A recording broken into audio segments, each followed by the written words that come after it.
Hi Pisces, this is Pisces Hub. Welcome to my channel. So for today's video, gagawa tayo ng reading for Pisces para sa araw na ito. Okay, so alamin natin kung ano yung message ng tarot card for Pisces sa araw na napanood mo ito. Okay, so reminder lang po na ito ay general reading Pisces. So pwede pong mag-resonate sa'yo, pwede pong hindi. And this is a timeless reading. So, kahit anong araw, buwan, taon, basta tugma sa'yo, take mo lang, okay? And welcome po ang lahat ng gender, babae, lalaki, LGBT, ay pwede buto sa lahat po, okay?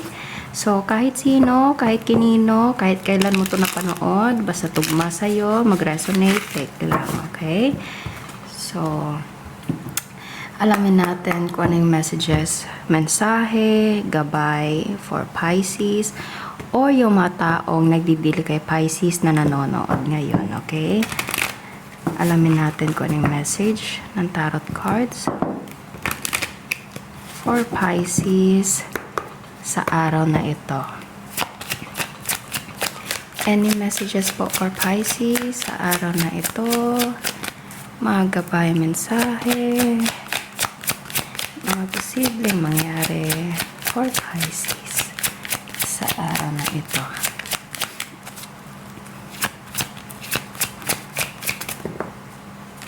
Imprisonment, courtship,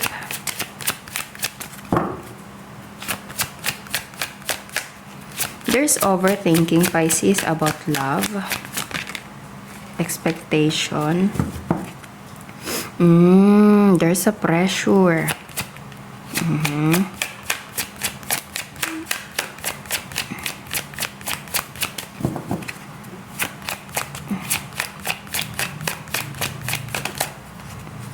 And there's a coffin. Merong takot, Pisces, merong pressure. Pwedeng ito ay merong connection sa love. Okay? Na kumbaga parang merong nag-overthink. Pwedeng merong mga expectation na kumbaga parang yun yung nagiging reason kung bakit nag-overthink. It's either ikaw yung nag-overthink, Pisces, or you're dealing with someone na ganito po, okay? So, pwedeng you're dealing with a specific person, okay? Pwedeng ikaw to, or pwedeng ikaw to, kahit sino man to, okay? So, there is someone na nag-overthink, okay? Merong nag-iisip. This is about mentality. This is about yung masyadong pag-iisip, Pisces, okay? So, kailangan yung mag-usap. Pwedeng ito ay about sa parang natigil, okay? Pwedeng merong takot kasi meron tayo ditong the coffin, okay? So, yun, merong pressure, may overthinking, may takot, and posibleng merong kang dinidil na specific person, Pisces. And pwedeng andun yung pressure kasi meron siguro expectation na parang ito yung ine-expect. So, parang andun yung parang, yun nga, pressure, overthinking. Okay. So, ano po ito? Any messages po for Pisces o yung mga taong nagdidil kay Pisces sa araw na ito?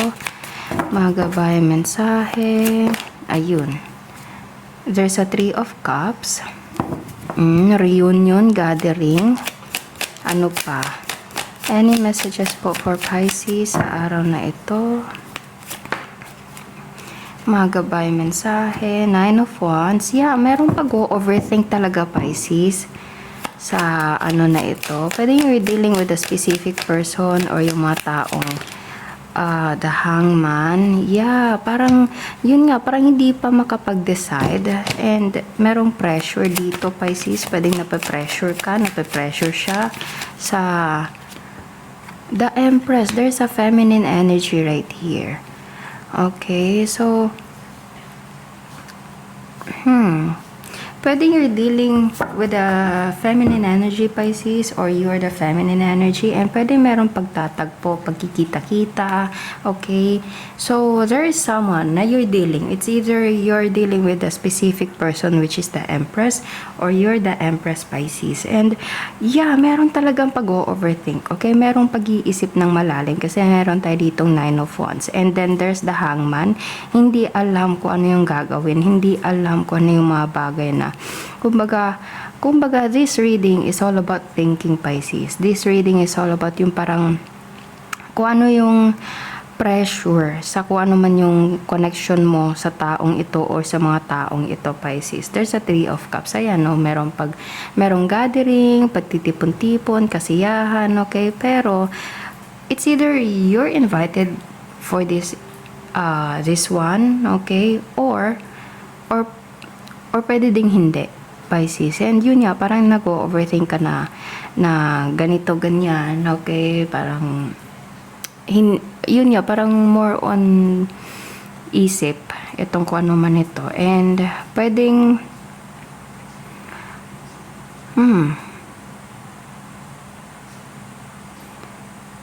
I think this is you, Pisces, okay? Or you're dealing with someone na ganito.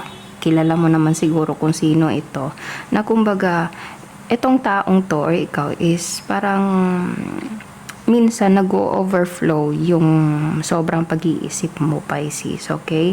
And to the point na parang hindi mo mapigilan yung sarili mo na mag-isip ng ganito, okay? And andun yung takot, andun yung pangamba, okay? Na